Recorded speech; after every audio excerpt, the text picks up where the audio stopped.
Hey everyone, Anders Sundquist here, host of the podcast Lean In, and grateful to have Jeff Barker here, the head of TA at Abnormal Security. So, we're going to unpack some really interesting topics today, Jeff. We're going to go deep on talent density, AI, and the tools ecosystem that we're using that help us scale our TA teams and organizations here. And then we're going to go deep on, how AI might be influencing security and how poignant being at a security company yourself, but the fraud component of security today and how do we protect ourselves and protect our employees and Yeah. protect the interview experience. So I'm grateful for you to be here on the show. And before we jump in and unpack all this, I want to thank our sponsor, Juicebox AI. So introducing People GPT, it's the AI search engine that understands who you're looking for. You can discover and unlock talent density at scale. How relevant.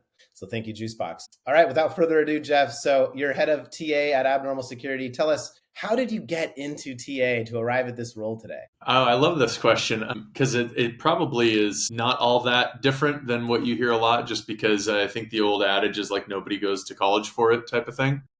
I didn't. Which I don't know. Maybe that's an opportunity in the education market is to go start building out better programs. Yeah. So my first career, if you want to call it that, went to school and got a master's in education. Come from a family of teachers. Come from a family of travelers that live all around the world, and so always had like a really high reverence for just education, and thought that's what I wanted to spend my time doing. Actually, thought I wanted to be a college professor, if you can believe that. There you go. But in my master's, got pretty excited about more earlier on education. So was a teacher and taught around the world and got to travel a whole bunch and see some places that was really cool. And when I came back to the U.S., Oregon, Portland, Oregon, where I'm originally from, my wife and I took a hard look at like what we wanted and what we wanted to be doing, and so. Made a career pivot, did a quick, which I think this is actually pretty common. I got some good advice that was like, go into sales, because if you can be good at sales, you can kind of go wherever within organizations. You can go into marketing or customer success or talent or whatever. Yeah. And so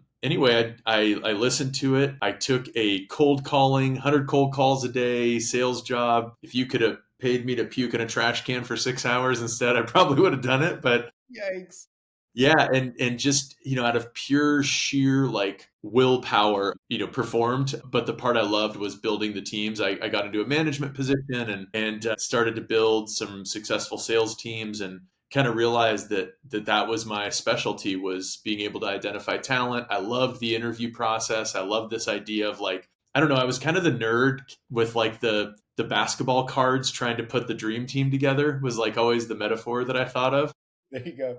And I loved doing that with my sales and marketing and customer The success. globetrotters of sales, right? Yeah, yeah, not as cool of clothes, that's for sure. But I always loved like the idea of the dream team, and I'm a kid of the 80s and 90s, so just was always obsessed with that idea of like how to like continue to add the right pieces. So I would say that's how I got into it. Wow. So teacher turned salesman turned head of TA. And it sounds like from the beginning, building teams with these quality attributes, to have a talent dense team was something that you thrived on. And today, Abnormal Security certainly has a talent dense team. And I love our conversations because you're so forward thinking, you're so knowledgeable about this talent acquisition space, and talent density is kind of an esoteric topic, that we talk Right. about in the industry. And People there's people books. love to say it. People love it. It's like, Yeah, we have talent density here. Yeah. So, mhm. but I want to unpack with you your talent density philosophy. What does that mean to you personally, and perhaps at Abnormal, how do you build a talent dense team? Yeah, it is. I mean, the first thing I'll say is it's freaking hard. And I have this kind of like tongue in cheek thing that I talk about. You and I probably talked about it before. It's like interviewing human to human is like not the best way to validate skills. It's just the best way that humans currently have. So I think you see it all across business in general, or you see it all across like sports teams that are recruiting the next player that they're going to get in the draft. And like Yeah.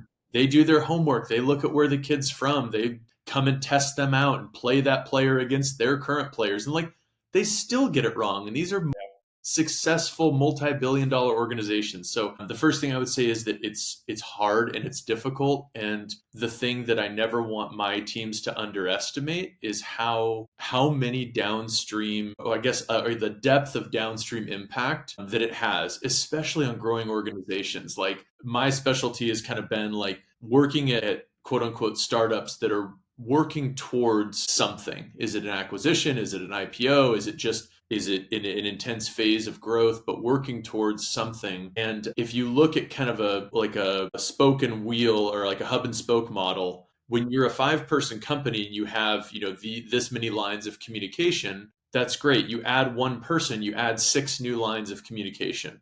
And so you start to extrapolate that out to a 500-person company, 1,000-person, 5,000. And I know it's sort of a platitude, but it's like that, just every single weakness or weak link or whatever it is, if it's a bad cultural fit, if it's someone who, maybe wasn't interviewed to the depth they needed to be from a skill set standpoint, if it's someone who kind of tucks tail and runs when things get tough and they just kind of jump to Yeah, yeah, the next shiny thing, getting your team to understand that it isn't about just getting the candidate through the process and getting a hiring manager to say yes. That's marketing. That's not talent yeah, evaluation. That's yeah, marketing. yeah, And so really having our TA team take this, like, I'm an owner, I have like an equity stake in this. I need this to not just like get hired, but I need it to be successful when they're on board. Again, it's not all that novel, but it's just really trying to impress that mentality on your team is tough. yeah. It's super challenging, and that's why there's such a focus in the tech industry this year. Themes I'm hearing are a focus on quality. A focus on maybe less growth at all costs, but finding and hiring the right people. And so there's really this mantra of, okay, how from the beginning of the recruiting process, whether that's filtering applicants or sourcing, using a tool like Juicebox to identify candidates with the attributes or the signals that each organization feels will lead to downstream success. And so every organization has different attributes. So perhaps, a fast growing organization that's tracking towards an exit might need candidates that have been through that environment. J curve growth with headcount and with revenue, and then an exit. It's a much different, culture and cadence than a company that's been, flat for a few years and maybe is in maintenance mode. Very different. Yeah, and one of the things that I think that you and I have both experienced, even in just very recent times, like the whiplash from 2020 to 2021 to some of the VC valuations that we saw, Yeah, some of the, yeah, I just mean, like this. yeah, and those are like, one of the things I'm thankful for from our executive team at Abnormal is there's a real discipline around we really inspect, like, what's the role definition? What's the person going to do? Well, it sounds really similar to this over here. And it's not to play devil's advocate. It's to try to create those clear expectations and performance management guidelines at the very, very, very inception of the role. And everything, it's hard work, and it's sort of, it's sort of a grind to get to that place, especially like it slows down headcount planning. But when you get that piece of it right, if you can get org design and role definition and headcount planning, if you can nail that, I think you put yourself in a position where you don't have to interview 85 people. You don't have to do this kind of test the market. You can have a really good, well aligned vision of like, what's the talent the business needs versus so and so hired this position at this company 5 years ago and they say they need it now, and you can just avoid a lot of the heartache downstream. So it sounds like you're creating a framework for your TA teams to be more efficient, and that starts with a role definition. It starts with aligning, understanding internally with stakeholders with the TA team, and it also sounds like there's an investment in a stack and a stack of tools and infrastructure for your TA team that helps them do this, right? So whether that's, the sourcing the candidates or maybe the interview recording, summarization, notes, whatever that is, it sounds like you have a really forward thinking approach to that. And I'm excited today to unpack, what is the stack that you're using from a, holistically, where are you applying either new tools or embracing legacy incumbent tools? Tell us what's working and what's not. And then AI is so in vogue. We hear that word a lot. We hear, oh, it's, we hope to be, of course, everyone wants a 10x engineer or, a quota killing salesperson or a recruiter that can X production from years past. But where are you seeing AI really impact or influence production and increase efficiency? Tell us what you're seeing. Yeah, so I'll start with maybe the stack question because the AI one, I feel like maybe you and I'll there'll be some rabbit holes we can go down Yeah, there I for think sure. so. There's a lot to unpack. Yeah, from a stack perspective, I didn't know, and sorry that I didn't know this. I didn't know that the Juicebox was a sponsor, and we're actually in kind of procurement phase with People GPT right now, and did some of the free Very demos. cool. Yeah. It's huge for us because we have, while we're looking at competency and skill-based hiring, that is really important. We have a lot of niche roles. Being a company that's really AI native and built on our core ML product, is a lot of the technology is new, and it isn't where you can throw a stick out the window and hit an engineer that has done this before. And so it does really require being forward thinking about what's going to be the next thing that is needed. And I've been really impressed with People GPT's program so far of what I've seen. The thing that I'm probably most entrenched in and been using the most from an AI standpoint is BrightHire, so the interview intelligence tool. And I've been really impressed with a couple things. One is as a talent professional, you sort of ache and pine for like the peek behind the curtain. Yeah. And historically, you and I are no spring chickens. And historically, like, we've always relied on just the relationships that you have to be, you build relationships with the business, you gain a level of trust, you understand from their perspective what happens. You talk to the candidate, you talk to the recruiter, you blend all these together, and it's a long process. And you sort of have this output of like, well, this is what I believe is happening. And you, of course, have your data that tells its own story as well. And now having an interview intelligence tool that you can see what happens, you can build trainings and enablements around it, you can automate some of the, frankly, just some of the mundane, less value, like lower value work of filling out scorecards or taking notes during interviews. And I don't know, how many times have you in your career been on a call where it's like your sixth interview of the day, and you grab a bite to eat afterwards and you go back to fill out your six scorecards, and you're like, was What it happened? Anders that said this, or was it that other woman that said it earlier this morning? And like, Yeah. um, so we've really doubled down on our investment with BrightHire. And from an AI standpoint, we ran a test pilot where just from the no click auto importing of notes from the AI note taker, from our test run, we saved about 890 hours. And just to be Wow. able to show that hey, it's, in a silo, sure, it's only maybe 5 to 15 minutes that you're saving. But when you're hiring 700 or 800 people a year, and you have to do, X thousand interviews in order to hire that many people. So that's kind of the lowest hanging fruit, is right. It's just like the efficiency gains. I think that is totally just the tip of the iceberg, though. Yeah, yeah, well said. I mean, there's a lot to unpack here. I think AI, as it relates to automating manual tasks that increase efficiency to empower the TA team, whether they're focused on sourcing, scheduling, full life cycle, or purely closing. We're seeing these incremental efficiencies from adopting AI tools, and whether it's BrightHire for interview intelligence, or even just scheduling and you're using GoodTime or Calendly, or there's many sourcing tools that are increasing efficiency. Juicebox does a great job with kind of human in the loop talent mapping flavors sourcing. And Well, there's yeah, it's the first time I've seen like a real natural language processing tool that you can actually use to go just say in plain language, like, this is what I need. and tell so, and this is what I'm seeing from business leaders who, there was just this summit at Davos last week, and business leaders are talking kind of esoteric about AI across organizations. And I'm hearing a trend that, like, to excel in business, whether we're a TA team or in any other org, adopting the skill or learning the skill to communicate with an AI agent to empower us to be more efficient is what the direction we're headed towards, right? And so, for whether that's in a tool like Juicebox, or there's other tools, seek out, that have this like kind of agent flavor communication portal where you're telling it and revising the agent, what you're looking for. That's great. Now, I'm curious what you think. It just, personally, have you seen, or what are your thoughts on full Copilot sourcing. Load a job description, calibrate, and let it run. Do you think that's a direction that we'll be headed towards? Yes, no, scary, maybe? Well, yes is sort of my gut response, because I think that if we can rely on anything in human, sort of the human evolution, it's that we're going to find ways to make ourselves more comfortable and not have to work as hard. So, anything that we can do there. But but genuinely, one of the things that I talk a lot about with, especially with like my recruiting leaders, now that we're leading fully distributed remote teams and we're not doing that RTO stuff. So plug for Abnormal on that. But one of the things that I talk about with the recruiting leadership team when they're managing remote recruiters is a lot about like how technology outpaces human social emotional evolution. Like Sure.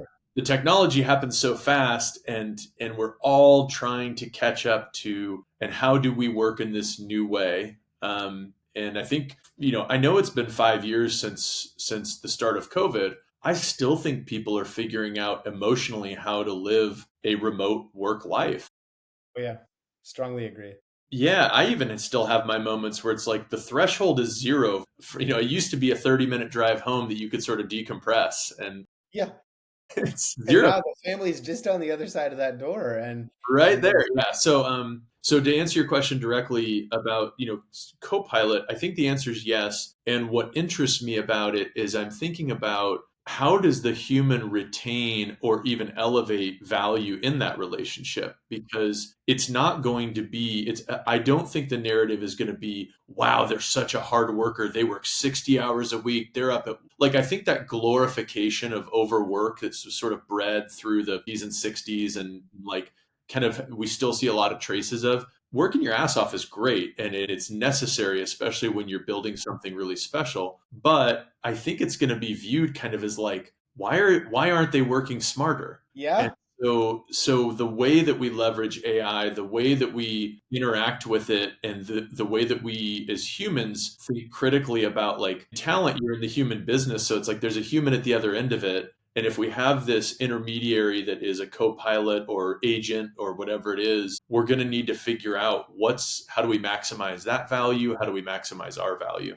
So our discussion is leading me towards the R word of relationships, right? And AI, so we're recording in Riverside a podcast right now that has AI functionality that's allowing us to focus on this conversation, and I'm not taking notes here, and Sure. distracting Yeah. myself from the conversation. And I think the same is true in interviews. TA teams can now focus on the relationship, getting to know the human on the other side of whether it's the Zoom screen or at the coffee shop or wherever, or you're in the office, right? And that's what's allowing us to conduct, an efficient interview. So I think a focus on relationships is going to continue to be true, and that's what AI will empower us to do.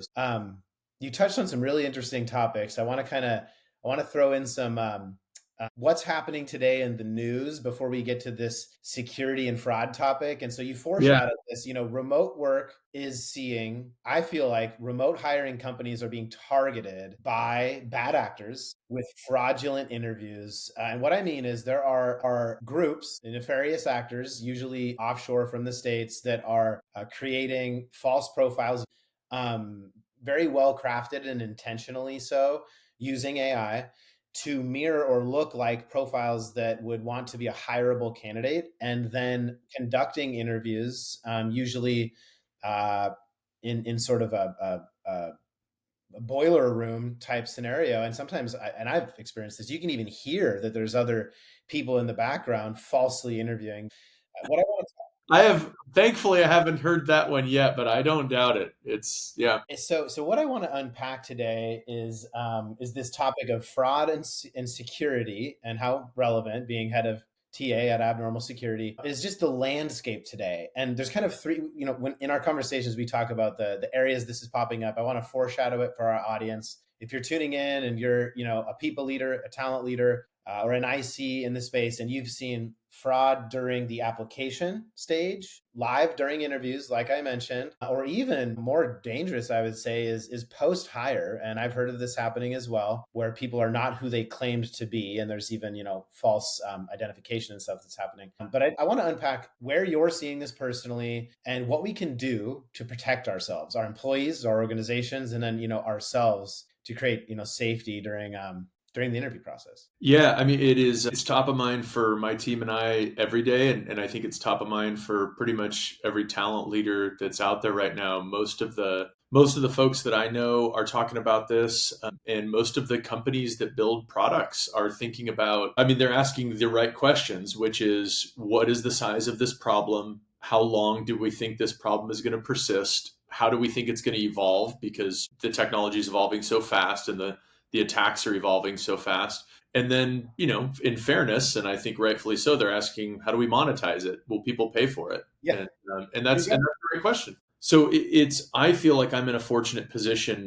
I was not in cybersecurity until I joined Abnormal. And in the 2.5+ years that I've been here, I've learned so much. And I think the thing that is always top of mind, especially given our mission, is the threat landscape is changing so fast. Now, we built a product that was, been able to be really successful because of its efficacy with email, which is, as old school as email might sound, it's still the number one business application that exists. oh, So, hands down. Yeah, so it's a great place to start, and so it's something that's always top of mind when I think about it from kind of how you put it in the funnel, in the talent funnel. Where do we look at it? And without giving away kind of our quote unquote playbook, I'll just talk about the things that we look for, and the things that I would say I could probably put it into two simple, probably overly simplified buckets, which is documentation and then behavior and communication.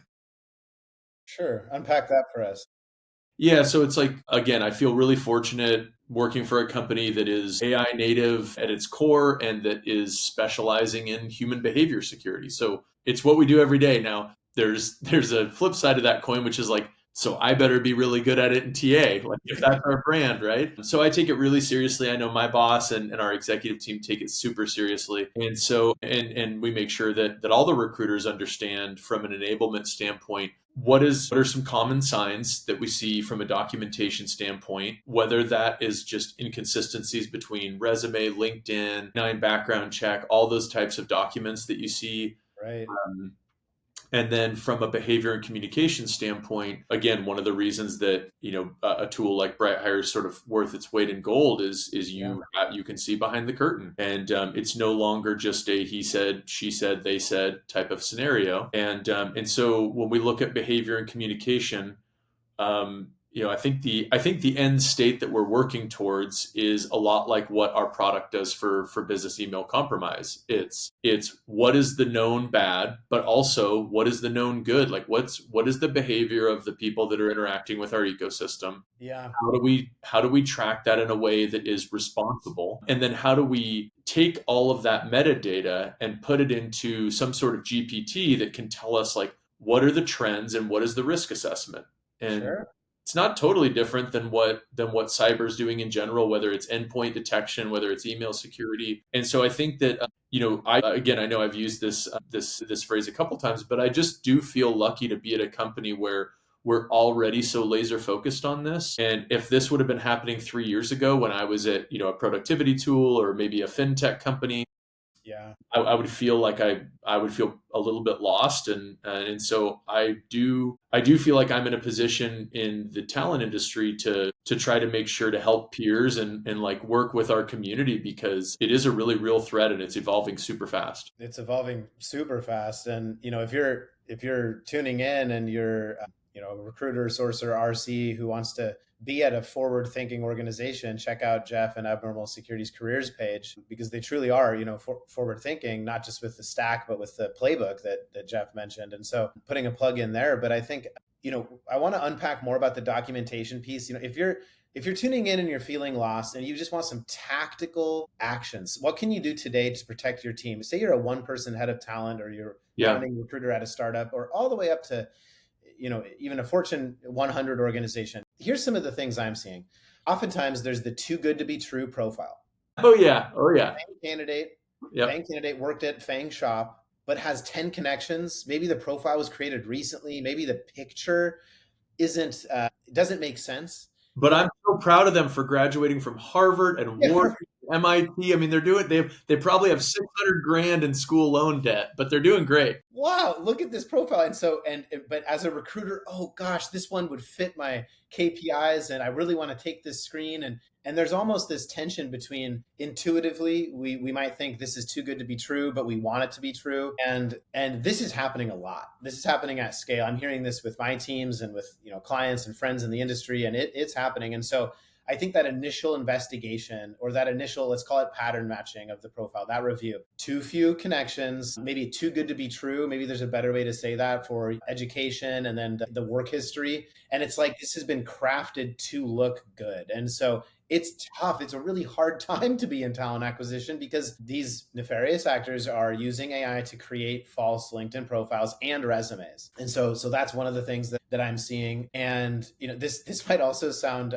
simple, but I'm seeing best practice be shifted to always using video or in-person interviewing, and then as appropriate recording the interview, either using a tool or using whatever tool is appropriate and affordable for that organization to be able to review the content. And I'm hearing some crazy things happen there. Sometimes the candidate can't have the camera on for some excuse. Mm-hmm. Sometimes the zip code or area code, which they're calling or communicating from, doesn't align. And so there's this, an initial sniff test or maybe calibration question might be, oh, well, I see 206 on your area code on the phone number on your resume. How did that come to be? You're living now in Florida. And it's like, they might not know that that's a Seattle area code. And there's this disconnect. And just being an investigator, and sometimes you have to verify who and what is happening to protect yourself and the organization. And so let's talk, later in the interview stage now, and maybe even post hire. Are you seeing fraud get so far down the interview process that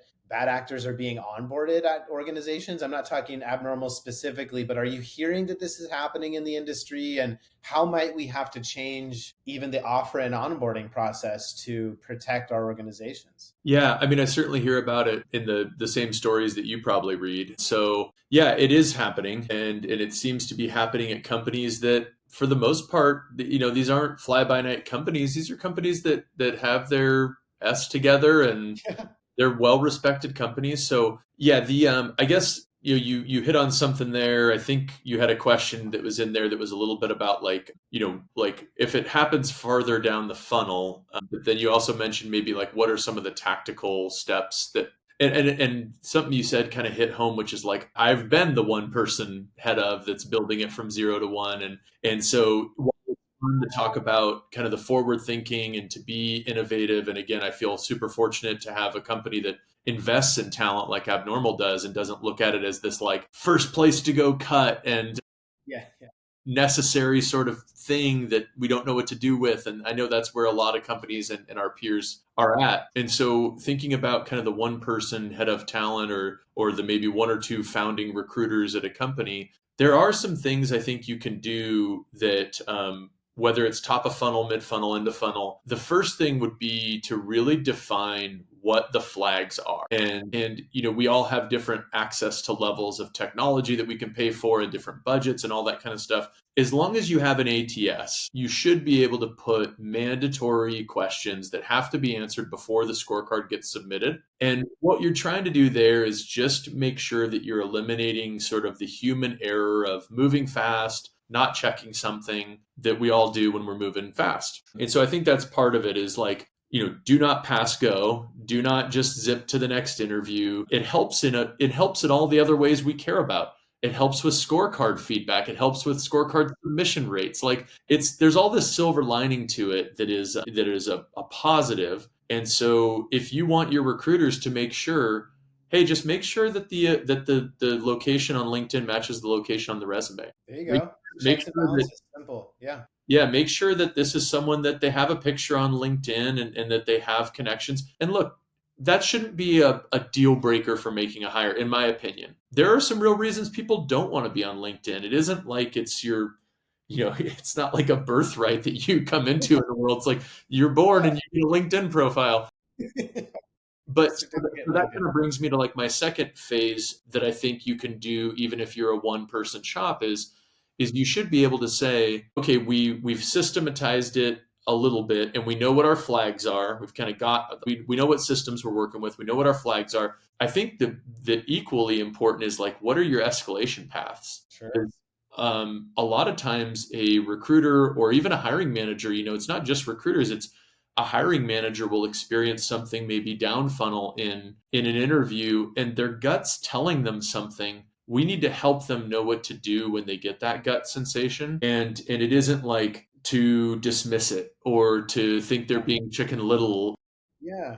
How do you do that in a way that is bringing your CISO or your CIO, or even just if you don't have one, bringing your head of IT and just kind of having a Google form that you can fill out and say like, hey, I'm going to tag you in Greenhouse in this candidate. Like, do you mind doing a sense check for me? I kind of got, they wouldn't be on camera and it sounded kind of shady why they didn't want to be on camera during the interview. So those would be kind of the three buckets to me, is like, figure out what systems you have, figure out what flags you want to identify. And again, with the understanding that it's probably going to be your V1, like Yeah, you, and then we're going to iterate many times. It's going to yeah, change. many, many times. And then give people enablement and escalation paths so they know what to do. Because it's not if shit happens, it's when it happens. 100%, man. I think that's a good point. The landscape is changing almost in real time.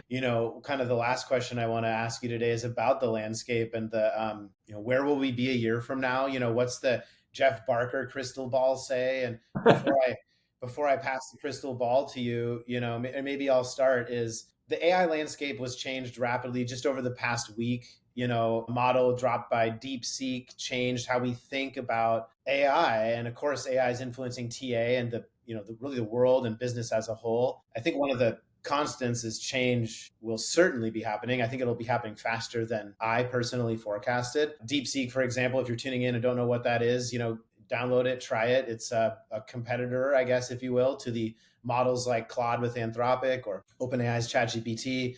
But it was built with around 5-6 million in investment versus the multi-billion, multi-H100 chips from NVIDIA that some of the top players domestically are doing. So it's shaking our foundation of how efficient AI models can be built and how this will change business. My forecast is that I think similar to the horse and buggy, change moving into cars, is that we might not know some of the ways AI will change how we're working, how we're leading TA teams. But what we know is that it's here and that it will change us somehow. So what I'm seeing is people that are early adopters, people that are open-mindedly experimenting with it, are pivoting and changing and are becoming more efficient.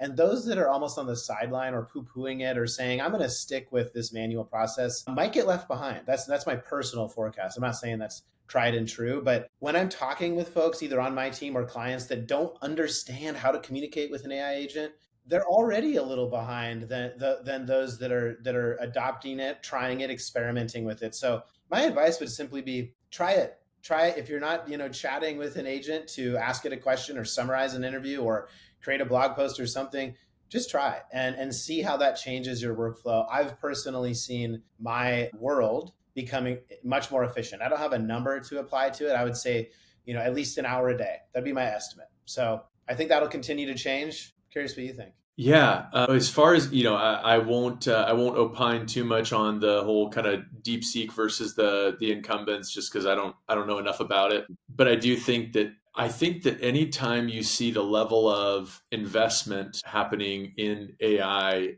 it's a signpost, right? It's people put money in places for a reason. And so you can see some of the things that are happening at sort of like on the political stage and on the business stage, and keep an eye on quantum computing, Yeah, keep an eye on AIQ index fund. I mean, it's just all of it it's agreed. happening so quickly. It's hard to keep up with. To your point about, gosh, yeah, I was looking at my GPT history, and I was like, I'm going to go back a year and see what I was doing, what type of questions I was asking. And because I just, again, like to your point, continuously figuring out how to leverage the tool in new ways that are more efficient and that kind of get you what you need so you can spend your time where it's most valuable is, in my opinion, the name of the game. So yeah, to your point about people who don't use it are going to be left behind. I agree with that for sure. It's a little bit hyperbole because frankly, some companies are going to be left behind. Like a lot of,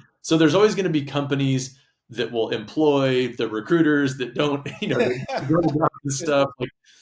Yeah, it's sort of, I think you're going to see a larger Yeah, yeah, segregation between talent teams that yeah, are, yeah, and it's only going to increase our value to the business because no longer, because now that the average, in an innovative company, the average business hiring manager stakeholder is going to know how to leverage AI on their own to get certain answers. Now, we could kind of go round and round about like the accuracy of those, and AI is only as good as the data it ingests and all that kind of stuff. But I guess my point is, like, it's no longer super valuable that a recruiter can just bust out like 40 screens a week. What's going to be really valuable from a business standpoint is if the recruiter can bring really unique forward thinking insights that helps shape and influence how the business leader thinks about that hire, how they view the market, how just those different dynamics are going to become, they're already valuable, but they're going to become even more valuable. And the way that recruiters are using these tools to get from concept to tangible faster. What used to take a week to build a slide deck, or it would take a week to build a proposal about, like, hey, we want to go into this secondary market, we want to build an office in, Singapore or Dublin or wherever it is, like, used to take a lot of research and Googling to aggregate all that info. And the time from concept to tangible has been 100x'd. And so it's, again, much like, it's just not, I think that the toil is going to become less valuable, and the leveraging of tools and the skills and influence is going to become the capital. and bringing us full circle today as we close our conversation is you basically just described a talent dense team and philosophy. That person that was doing 40 screens a week now having a more rich data set, rich relationships, and a talent advisory mindset because they're probably adopting some tooling that helps them do that, then those teams will be most certainly talent dense. Jeff, man, I want to thank you for joining the show today. We touched on a lot of topics, a lot of what's really relevant today, and I'm grateful for your time, your words of wisdom. And if you're curious to learn more about Jeff's organization, find him on LinkedIn, find Abnormal Security Careers, and you can certainly get in touch that way. But I wanted to thank you for your time, and thanks for Yeah, no, joining thank me on the you. Lean In podcast. Yeah, this is a lot of fun, and always enjoy our conversations. And hopefully it wasn't too all over the place. I feel like there's so much fun, exciting, sometimes a little bit terrifying things that are happening in talent. So always enjoy the chance to wax philosophical with you about them. I'm cheering on the tech and the TA landscape. So take care, everyone. Thanks for tuning in. Thanks.